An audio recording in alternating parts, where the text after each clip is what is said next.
अगर आपको जीवन के हर क्षेत्र को समझना है तो पूरी दुनिया में सिर्फ एक ही किताब है जो आपको जीवन के हर क्षेत्र का सटीक ज्ञान दे सकती है, और उस किताब का नाम है श्रीमद् भगवत गीता। दुनिया की सबसे बेस्ट बुक। और इसी पवित्र ग्रंथ में से आज मैं आपको कुछ ऐसे विचार बताने वाला हूँ जो आपके जीवन को एक नई दिशा में ले जाएंगे और आपके भटके हुए मन को एक सही रास्ता दिखाएंगे। लेकिन उन विचारों को शुरू करने से पहले आप एक दो गहरी सांसें लें और अपना पूरा फोकस मेरी आवाज़ पर रखें। जो व्यवहार आपको दूसरों से पसंद ना हो, ऐसा व्यवहार आप भी दूसरों के साथ कभी ना करें। वासना, क्रोध और लालच, ये तीनों नर्क के दरवाजे हैं। इंसान हमेशा अपने भाग्य को कोसता है, यह जानते हुए भी कि भाग्य सोचा उसका कर्म है जो कि स्वयं उसके अपने हाथों में है। मनुष्य अपने हृदय से जो दान कर सकता है वो हाथों से नहीं कर सकता, और मौन रहकर जो कुछ वह कह सकता है वो शब्दों से नहीं कह सकता। जो व्यक्ति क्रोध करता है उसके मन में भ्रम पैदा होता है, जिससे उसका बौद्धिक तर्क नष्ट हो जाता है और तभी उस व्यक्ति का धीरे धीरे पतन होने लगता है। मन की शांति से बढ़कर इस संसार में कोई भी संपत्ति नहीं है। कोई भी मनुष्य जन्म से ही महान नहीं होता, बल्कि महान बनने के लिए उसे महान कर्म भी करने पड़ते हैं। ज़्यादा खुश होने पर और ज़्यादा दुखी होने पर कभी भी निर्णय नहीं लेना चाहिए, क्योंकि यह दोनों ही परिस्थितियाँ आपको सही निर्णय नहीं लेने देती। अगर कोई आपको अच्छा लगता है तो अच्छा वो नहीं है, बल्कि अच्छे तो आप हो, क्योंकि उसमें अच्छाई देखने वाली नज़र आपके पास है। मनुष्य अपने जीवन में तब तक डरता रहेगा जब तक उस मनुष्य के जीवन के फैसले कोई दूसरा लेता रहेगा। जैसे अंधेरे में प्रकाश की ज्योति जगमगाती है, ठीक उसी प्रकार से सत्य की चमक भी कभी फीकी नहीं पड़ती। इसलिए व्यक्ति को सदैव सत्य बोलना चाहिए। सदैव संदेह करने वाले व्यक्ति के लिए प्रसन्नता ना तो इस लोक में है, ना ही परलोक में। परिवर्तन संसार का नियम है। समय के साथ संसार में हर चीज़ परिवर्तन के नियम का पालन करती है। मन चंचल है और इसे नियंत्रित करना कठिन है, लेकिन अभ्यास से इसे वश में किया जा सकता है। और जो मन को नियंत्रित नहीं करते, मन उनके लिए शत्रु के समान कार्य करता है। कर्म वह फसल है जिसे इंसान को हर हाल में काटना ही पड़ता है। इसलिए हमेशा अच्छे बीज बोएं ताकि आपकी फसल भी अच्छी हो। जिस प्रकार दीपक में तेल समाप्त होने पर दीपक बुझ जाता है, ठीक उसी प्रकार जब मनुष्य के कर्म भी क्षीण होने लगते हैं तब उस मनुष्य का भाग्य भी नष्ट हो जाता है। इंसान के जीवन में आने वाला बुरा समय उस आईने की तरह होता है जो हमें हमारी क्षमताओं का सही आभास करवाता है। किसी भी व्यक्ति को ना तो समय से पहले और ना ही भाग्य से अधिक कुछ मिलता है, लेकिन उसे सदैव पाने के लिए उसे प्रयत्नशील रहना चाहिए। जिस प्रकार अग्नि स्वर्ण को परखती है, उसी प्रकार संकट वीर पुरुषों को। दूसरों पर भरोसा करना अच्छी बात है, पर कभी कभी भरोसा करने में भी सावधानी रखनी चाहिए, क्योंकि कई बार हमारे खुद के दांत भी हमारी जीभ को काट लेते हैं। आपको सच्चा चाहने वाला आपसे हर तरह की बात करेगा, हर मसले पर बात करेगा, लेकिन धोखा देने वाला आपसे सिर्फ प्यार भरी बातें करेगा। जीवन का दूसरा नाम संघर्ष है। मैं कर सकता हूँ ये आत्मविश्वास है, लेकिन सिर्फ मैं ही कर सकता हूँ ये सोचना घमंड है। आत्मविश्वास को अपनाएं और घमंड को छोड़ें।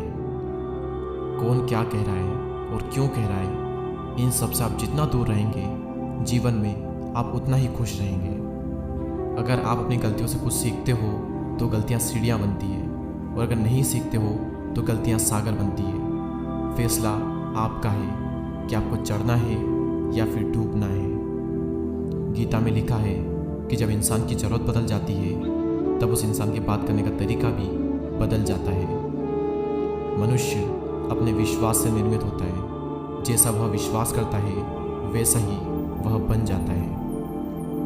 और यदि कोई व्यक्ति विश्वास के साथ इच्छित वस्तु को लेकर नित्य चिंतन करता है तो वो जो चाहे वो बन सकता है।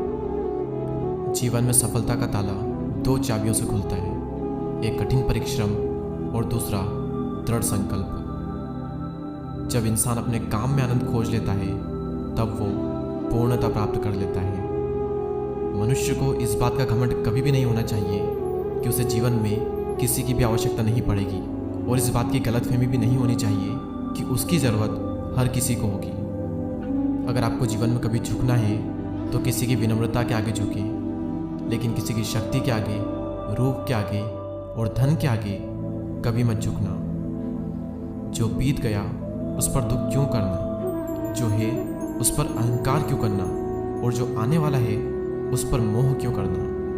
जिस प्रकार विद्यार्थी का धर्म होता है विद्या प्राप्त करना, सैनिक का धर्म होता है देश की रक्षा करना, ठीक उसी प्रकार मनुष्य को अपने धर्म के अनुसार कर्म करना चाहिए और जिस मानव का जो कर्तव्य है वो कर्तव्य उसे पूर्ण करना चाहिए।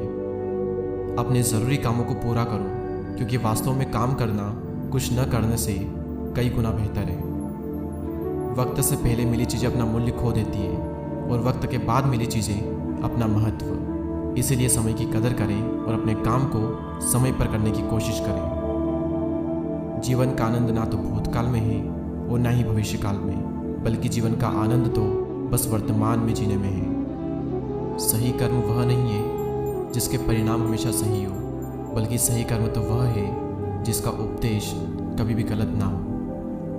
श्री कृष्ण अर्जुन से कहते हैं, अर्जुन भला तुम क्यों रोते हो? तुमने जो खोया है क्या वो तुमने पैदा किया था? आज जो तुम्हारा है वह कल किसी और का होगा, क्योंकि परिवर्तन ही संसार का नियम है। अगर आप किसी का अच्छा ना कर सको तो बुरा भी मत करना, क्योंकि दुनिया कमज़ोर है, दुनिया को बनाने वाला नहीं। माफ़ करना और शांत रहना सीखिए। आप एक ऐसी ताकत बन जाओगे कि पहाड़ भी रास्ता देंगे। जो होने वाला है वो होकर ही रहता है और जो नहीं होने वाला वो कभी नहीं होता है। ऐसा निश्चय जिनकी बुद्धि में होता है उन्हें कभी भी चिंता नहीं सताती। सत्य कभी दावा नहीं करता कि मैं सत्य हूँ, लेकिन झूठ हमेशा दावा करता है कि सिर्फ मैं ही सत्य हूँ। भगवान श्री कृष्ण कहते हैं कि मैं इस संसार की सुगंध हूँ, अग्नि की ऊष्मा हूँ और समस्त जीवित प्राणियों का आत्मसंयम हूँ। आप चाहे कितने भी अच्छे कर्म कर लो, लेकिन समाज सदैव आपके बुरे कर्मों को ही याद रखता है। इसलिए लोग क्या कहेंगे यह सोचने से बेहतर है कि आप अपना कर्म करें। जो बहुत ही कम खाता है या फिर ज़्यादा खाता है, जो बहुत ही कम सोता है या फिर बहुत ही ज़्यादा सोता है, उसके योगी बनने की कोई संभावना नहीं है। आप खाली हाथ आए थे और खाली हाथी चले जाओगे। जब मन व्याकुल हो तब कोई भी निर्णय ना लें। भरे हुए मन से लिया गया निर्णय कभी भी सही नहीं होता। जुआ, मदिरापान, हिंसा, असत्य, मद, आसक्ति, निर्दयता और एक से ज़्यादा स्त्री के साथ संबंध रखना, इन सब में कलयुग का वास है। इंद्रियों के अधीन होने से मनुष्य के जीवन में विकार और परेशानी आती है। आनंद मनुष्य के भीतर ही निवास करता है, लेकिन मनुष्य उसे स्त्री में, घर में और बाहरी सुखों में खोज रहा है। और आखिरी विचार कि भगवान ने जिसे भी संपत्ति दी है उसे गाय अवश्य रखनी चाहिए। इन सभी विचारों में से कौन सा विचार आपको सबसे ज़्यादा पसंद आया हमें कमेंट कर ज़रूर बताएं। और इसी तरह के पॉजिटिव वीडियोस को देखने के लिए हमारे चैनल को सब्सक्राइब करके बेल आइकन को प्रेस करें। मैं आपसे मिलूंगा अगले वीडियो में। तब तक के लिए जय हिंद, जय भारत, जय श्री कृष्णा।